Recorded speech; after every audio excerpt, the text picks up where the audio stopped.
Hello, my name is Harry, and this is my story of how I became an Adventist, my most treasured label in the world ever.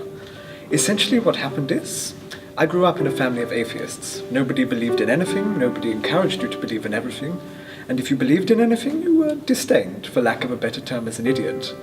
I ended up, by fate or something along those lines, being sent to a Catholic school. The Catholic school presumed to educate me in Christianity and the subsets, but sadly I began to question them, to scream at them essentially at times to make sure I asked why all the time, to the point of being sent out of some of the assemblies. So I became a Christian, started reading the Bible, picked it up, questioned more, became an Anglican Protestant, and then eventually just gave up. I gave up on the idea because half of the Bible didn't make sense to me. The Old Testament didn't have anything relevant in it for me, because everyone was saying, this doesn't make sense, it's the New Covenant you're worried about. The Old Testament, it's passed away, it's just an education. And as a result, I fell away somewhat. I began to drink, to go out a little bit too much, well, a little bit more than was healthy in some circles anyway. And essentially what happened is I came to university. I wanted to join a Christian society, you know. I saw them all over the websites, I saw them, and they looked good, they looked edifying, they looked like this was a people who would actually bring you closer to God.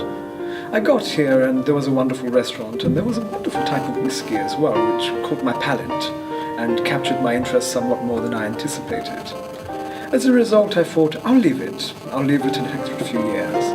But then, happily actually, I bumped into a young and rather enthusiastic and bubbly Adventist on campus, who presumed to interrogate me on my Christian beliefs, actually. And I, being British, I was quite hurt. I felt like they were questioning me about my life story type thing.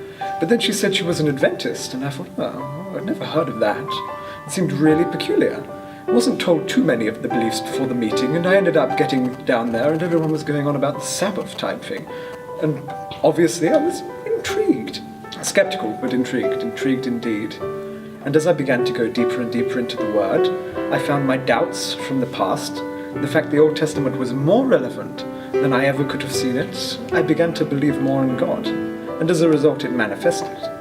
I became baptized in the following New Year, and essentially what happened is then everything just became a whirlwind. I became more and more involved in the church. I got involved as a treasurer of a university society. But then I also ended up being drafted, or conscripted, whatever you want to say it, or by pleasure, of course, into the Area 8 Youth Committee as treasurer again.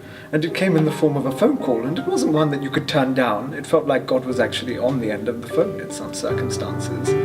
Most recently this year, I was also made youth leader of my local church. And the thing is, I can't even remember how any of this started. It's a wonderful progression.